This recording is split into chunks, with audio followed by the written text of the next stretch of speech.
안녕하세요. 자유교회 이진우 목사가 보내드리는 아침 묵상입니다. 오늘도 예수 그리스도의 향기를 내는 복된 하루가 되시길 바랍니다.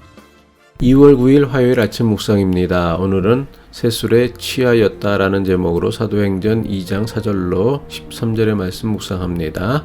그들이 다 성령의 충만함을 받고 성령이 말하게 하심을 따라 다른 언어들로 말하기를 시작하니라. 그때 경건한 유대인들이 천하 각국으로부터 와서 예루살렘에 머물러 있더니 이 소리가 나매 큰 무리가 모여 각각 자기의 방언으로 제자들이 말하는 것을 듣고 소동하여 다 놀라 신기하게 여겨 이르되 보라, 이 말하는 사람들이 다 갈릴리 사람이 아니냐. 우리가 우리 각 사람이 난 곳 방언으로 듣게 되는 것이 어찌 됨이냐. 우리는 바데인과 메데인과 엘람인과 또 메소보다미아, 유대와 갑바도기와 본도와 아시아, 부르기아와 밤빌리와 애국과 및 구레네와 가까운 리비아 여러 지방에 사는 사람들과 로마로부터 온 나그네 곧 유대인과 유대교에 들어온 사람들과 그레데인과 아라비아인들이라. 우리가 다 우리의 각 언어로 하나님의 큰 일을 말함을 듣는도다 하고 다 놀라며 당황하여 서로 이르되 이 어찌 된 일이냐 하며 또 어떤 이들은 조롱하여 이르되 그들이 새술에 취하였다 하더라. 주님의 평화가 말씀을 묵상하며 하루를 시작하는 모든 분들에게 함께 하시길 축복하며 아침 묵상 시작합니다. 오순절날이 이르자 마침내 예수님께서 말씀하신 성령께서 제자들에게 임하셨습니다.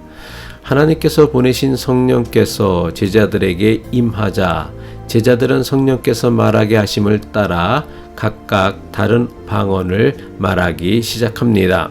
제자들의 입에서 터져나온 방언은 들어도 도무지 알아들을 수 없는 이상한 말이 아니었습니다. 저들의 입에서 터져나온 방언은 디아스포라 유대인들이 자신들이 살던 지역이나 나라에서 사용하던 외국어였습니다. 외국이라고는 한 번도 나가 본 적이 없는 갈릴리 출신의 시골 사람들의 입에서 외국어가 유창하게 나오는 광경을 목격한 사람들은 깜짝 놀랐습니다. 자신들이 목격한 모습이 성령께서 임하심으로 생겨난 사건이라는 것을 알지 못했던 유대인들은 제자들을 새술에 취했다며 조롱하였습니다.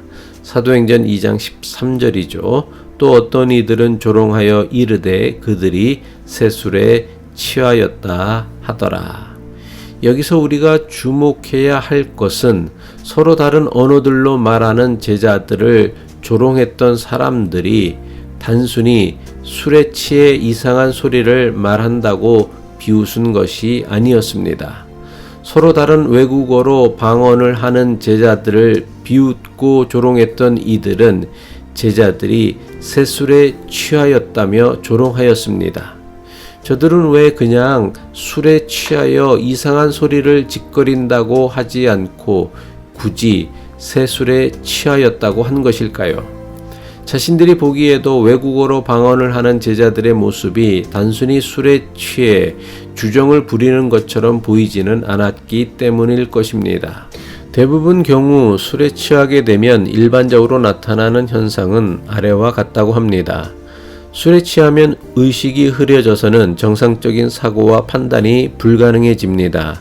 그 결과 평소보다 훨씬 더 많은 말을 하는데 대부분 비슷한 말을 중언부언하며 횡설수설한다고 합니다.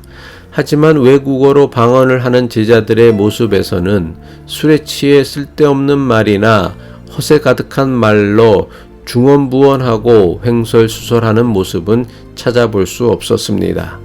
이스라엘 변두리 갈릴리 시골 출신의 제자들이 한 번도 가본 적이 없는 나라의 말을 막힘없이 술술 말하는데 꼭 술 취한 사람이 쉴 새 없이 말을 늘어놓는 것과 비슷했습니다. 하지만 저들의 모습은 술에 잔뜩 취하여 중언부언하고 횡설수설하는 사람들과는 너무나 큰 차이가 있었습니다. 비록 제자들이 서로 다른 언어로 쉴 새 없이 말을 하고는 있지만 쓸데없는 말로 중언부언하고 횡설수설하는 사람은 단 한 명도 없었던 것입니다. 자신들이 듣기에도 제자들의 말에는 처음부터 끝까지 조리가 있었고 감동이 있었습니다. 게다가 술에 취한 사람은 시간이 갈수록 자세가 흐트러지기 마련인데 제자들의 자세는 조금의 흐트러짐이 없었습니다. 이러한 제자들의 모습을 본 유대인들은 저들이 술에 취해서는 이상한 소리를 늘어놓는다고 말할 수는 없었습니다. 그래서 궁여지책으로 생각해낸 것이 저들이 새술에 취했다고 조롱한 것입니다. 갑자기 다른 나라의 언어로 말하는 제자들의 모습을 지켜보았던 유대인들은 이것이 성령의 강림으로 인한 성령의 능력이라는 것을 전혀 알 수가 없었기 때문입니다. 유대 문화에서 새술이라고 하면 갓 수확한 포도의 즙을 짜서 담근 술로 1년을 묵혔다가 개봉하면 아주 향기로운 포도주가 되는데 이것을 새술이라고 합니다. 갓 1년 된 새 포도주는 비록 오래된 포도주처럼 깊은 맛이나 사람을 취하게 하는 강력한 알코올 성분은 없다고 합니다. 대신에 새 포도주의 향기로움과 달콤함은 오래된 포도주와는 도무지 비교할 수 없다고 합니다. 유대인들은 서로 다른 언어들로 말하는 제자들의 모습을 술에 취해 중언부언하고 횡설수설하는 것으로 보이진 않았습니다. 왜냐하면 한 번도 배우지 않은 외국어를 유창하게 말하는 제자들의 말은 횡설수설이 아니라 논리정연하였기 때문입니다. 그렇지만 저들은 갈릴리 출신의 시골 사람들이 한 번도 가본 적도 없는 나라의 외국어를 유창하게 말하는 것을 도무지 이해할 수도 없었습니다. 그래서 저들은 외국어로 방언을 하는 제자들을 새술에 취하여서는 자신도 모르는 이상한 말을 한다고 조롱한 것입니다. 하지만 예수님의 제자들은 새술에 취한 것이 아니라 하나님의 영이신 성령으로 충만하여 성령의 능력을 힘입어 방언을 말하고 있는 것입니다. 마침내 기다리던 성령이 제자들에게 강림하였을 때에 저들에게 가장 먼저 일어난 현상이 다른 언어들로 하나님의 큰 일을 말했다는 것은 매우 의미심장한 사건입니다. 제자들은 알지도 못하고 배우지도 않은 외국어로 오순절을 지키기 위해 세계 각국에서 모여든 디아스포라 유대인들에게 하나님의 큰 일에 대해 가르쳐 준 것입니다. 제자들에게 임한 성령 강림의 첫 번째 역사가 세계 각국에서 모여든 사람들과 막힘없이 소통할 수 있도록 외국어를 말하게 되었다는 것은 성령이 어떠한 영이신가를 가장 잘 보여주는 사건입니다. 성령은 서로 다른 문화, 언어, 사상을 가진 사람들과도 소통하고 대화하고 교제할 수 있도록 도우시는 영이십니다. 성령께서 우리가 다른 사람과 잘 소통할 수 있도록 도우시는 것은 우리를 통해 하나님의 뜻과 사랑이 이웃에게 잘 전해지길 원하시기 때문입니다. 우리는 성령의 능력을 힘입어 나와 다른 사람들과 소통하고 교제하고 사랑할 수 있는 성령 충만한 사람이 되어야 합니다.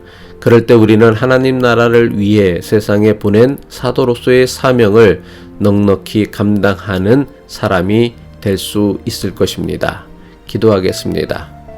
다른 사람들과 잘 소통하고 교제하고 사랑할 줄 아는 성령 충만한 사람이 되기를 원합니다. 성령의 능력을 힘입어 오늘도 내가 만나는 사람과의 관계 속에 하나님 나라를 경험하고 만들어가는 사도의 삶을 살게 하옵소서. 예수 그리스도의 이름으로 기도합니다.